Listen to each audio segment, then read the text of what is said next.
ओम नमः शिवाय। आज हम श्री रुद्र संहिता द्वितीय खंड से 26वां अध्याय सुनेंगे, जिसका नाम है दक्ष का भगवान शिव को श्राप देना। तो चलिए आइए शुरू करते हैं। ब्रह्मा जी बोले, हे नारद, पूर्व काल में समस्त महात्मा और ऋषि प्रयाग में इकट्ठा हुए। वहां पर उन्होंने एक बहुत विशाल यज्ञ का आयोजन किया था। उस यज्ञ में देवर्षि, देवता, ऋषि मुनि, साधु संत, सिद्धगण तथा ब्रह्म का साक्षात्कार करने वाले महान ज्ञानी पधारे, जिसमें मैं स्वयं अपने महातेजस्वी निगमों आगमनों सहित परिवार को लेकर वहां पहुंचा। वहां बहुत बड़ा उत्सव हो रहा था। अनेक शास्त्रों में ज्ञान की चर्चा एवं वाद विवाद हो रहा था। उस यज्ञ में त्रिलोकनाथ भगवान शिव भी देवी सती और अपने गणों सहित पधारे थे। भगवान शिव को वहां आया देख मैंने सभी देवताओं, ऋषि मुनियों ने उन्हें झुककर भक्ति भाव से प्रणाम किया तथा अनेक प्रकार से उनकी स्तुति की। शिव जी की आज्ञा पाकर सभी ने अपना आसन ग्रहण कर लिया। इसी समय प्रजापति दक्ष भी वहां आ पहुंचे। वे बड़े ही तेजस्वी थे। प्रजापति दक्ष ने मुझे प्रणाम करके अपना आसन ग्रहण कर लिया। वे ब्रह्मांड के अधिपति थे, इसी कारण उन्हें अपने पद का घमंड हो गया था। उनके मन में अहंकार ने घर कर लिया था। ब्रह्मांड के अधिपति होने के कारण वे सभी देवताओं के वंदनीय थे। सभी ऋषि मुनियों सहित देवर्षियों ने भी मस्तक झुकाकर प्रजापति दक्ष को प्रणाम किया और उनकी स्तुति कर उनका आदर सत्कार किया। परंतु त्रिलोकीनाथ भगवान शिव शंभु ने न तो उन्हें प्रणाम किया और न ही अपने आसन से उठकर दक्ष का स्वागत किया। इस बात पर दक्ष क्रोधित हो गए। ज्ञान शून्य होने के कारण प्रजापति दक्ष ने क्रोधित नेत्रों से महादेव जी को देखा और सबको सुनाते हुए उच्च स्वर में कहने लगे। प्रजापति दक्ष बोले, सभी देवता, असुर, ब्राह्मण, ऋषि मुनि सभी ने मुझे नम्रता पूर्वक प्रणाम कर मेरे आगे सिर झुकाते हैं। ये सभी उत्तम भक्ति भाव से मेरी आराधना करते हैं, परंतु सदैव प्रेतों और पिशाचों से घिरा रहने वाला यह दुष्ट मनुष्य क्यों मुझे देखकर अनदेखा कर रहा है? शमशान में निवास करने वाला यह निर्लज्ज जीव क्यों मेरे सामने मस्तक नहीं झुकाता? भूतों पिशाचों का साथ करने के कारण क्या यह शास्त्रों की विधि भी भूल गया है? इसने नीति के मार्ग को भी कलंकित किया है। इसके साथ रहने वाले या इसकी बातों का अनुसरण करने वाले मनुष्य पाखंडी, दुष्ट और पाप का आचरण करने वाले होते हैं। वे ब्राह्मणों की बुराई करते हैं तथा स्त्रियों के प्रति आकर्षित होते हैं। यह रुद्र चारों वर्णों के पृथक और कुरूप है, इसलिए इस पावन यज्ञ से इसे बहिष्कृत कर दिया जाए। यह उत्तम कुल और जन्म से हीन है, अतः इसे यज्ञ में भाग न लेने दिया जाए। पुत्र, क्रोध से विवेक समाप्त हो जाता है। दक्ष ने शिव के लिए अपशब्द कहते समय उसके परिणाम का तनिक भी विचार नहीं किया।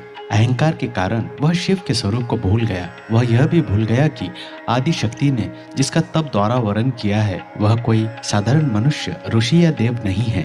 ब्रह्मा जी बोले, हे नारद, दक्ष की बातें सुनकर भृंगु आदि बहुत से महर्षि रुद्रदेव को दुष्ट मानकर उनकी निंदा करने लगे।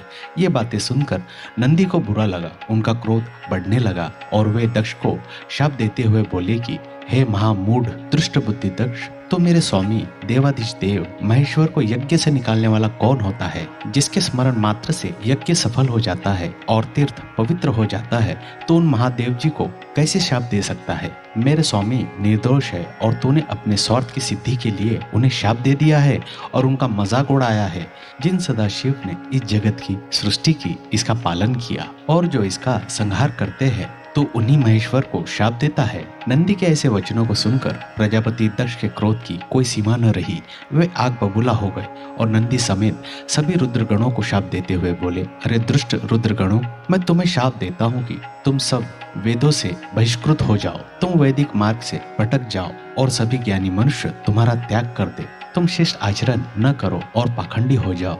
सिर पर जटा, शरीर पर भस्म एवं हड्डियों के आभूषण धारण कर मद्यपान, शराब सेवन करो। जब दक्ष ने शिव के प्रिय पार्षदों को इस प्रकार शाप दे दिया तो नंदी बहुत क्रुद्ध हो गए। नंदी भगवान शिव के प्रिय पार्षद है। वे बड़े गर्व से दक्ष को उत्तर देते हुए बोले, नंदीश्वर ने कहा, हे दुर्बुद्धि दक्ष, तुझे शिव तत्व का ज्ञान नहीं है। तूने अहंकार में शिव गणों को शाप दे दिया है। तेरे कहने पर भूंग आदि ब्राह्मणों ने भी अभिमान के कारण भगवान शिव का मजाक उड़ाया है। अतः मैं भगवान शिव के तेज के प्रभाव से तुझे शाप देता हूँ कि तुझ जैसे अहंकारी मनुष्य जो सिर्फ कर्मों के फल को देखते हैं, वेदवाद में फंसकर रह जाएंगे। उनका वेद तत्व ज्ञान शून्य हो जाएगा। वे सदैव मोह माया में ही लिप्त रहेंगे। वे पुरुषार्थ विहीन होंगे और स्वर्ग को ही महत्व देंगे। वे क्रोधी व लोभी होंगे। वे सदा ही दान लेने में लगे रहेंगे। हे दक्ष, जो भी भगवान शिव को सामान्य देवता समझकर उनका अनादर करेगा, वह सदैव के लिए तत्व ज्ञान से विमुख हो जाएगा। वह आत्मज्ञान को भूलकर पशु के समान हो जाएगा तथा यह दक्ष जो कर्मों से भ्रष्ट हो चुका है, इसका मुख बकरे के समान हो जाएगा। इस प्रकार बहुत गुस्से से भरे नंदी ने जब दक्ष और ब्राह्मणों को शाप दिया तो वहां बहुत शोर मच गया। भगवान शिव मधुर वाणी में नंदी को समझाने लगे कि वे शांत हो जाए। प्रभु शिव बोले, नंदी, तुम तो परम ज्ञानी हो, तुम्हें क्रोध नहीं करना चाहिए। तुमने बिना कुछ जाने और समझे ही दक्ष तथा समस्त ब्राह्मण कुल को शाप दे दिया है। सच्चाई तो यह है कि मुझे कोई भी शाप छू नहीं सकता है, इसलिए तुम्हें अपने क्रोध पर नियंत्रण रखना चाहिए था। किसी की बुद्धि कितनी भी दूषित क्यों न हो, वह कभी वेदों को शाप नहीं दे सकता।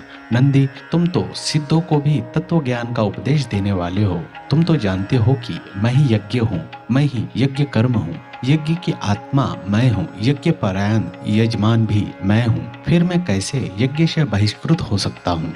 तुमने व्यर्थ ही ब्राह्मणों को शाप दे दिया है। ब्रह्मा जी बोले, नारद, जब भगवान शिव ने अनेक प्रकार से नंदी को समझाया तो उनका क्रोध शांत हो गया। तब शिव जी अपने अन्य गणों व पार्षदों के साथ अपने निवास स्थान कैलाश पर्वत पर चले गए। क्रोध से भरे दक्ष भी ब्राह्मणों के साथ अपने स्थान पर चले गए, परंतु उनके मन में महादेव जी के लिए क्रोध एवं ईर्ष्या का भाव ऐसा ही रहा। उन्होंने शिव जी के प्रति श्रद्धा को त्याग दिया और उनकी निंदा करने लगे। दिन ब दिन उनकी ईर्ष्या बढ़ती जा रही थी और इसी के साथ श्री रुद्र संहिता द्वितीय खंड 26वां अध्याय यही समाप्त होता है। अगर आपको यह जानकारी और ये कहानी पसंद आई है तो मेरे इस चैनल को सब्सक्राइब करें, लाइक करें और शेयर करें। आप सभी को यह पूरी कहानी सुनने के लिए मैं दिल से धन्यवाद करता हूँ।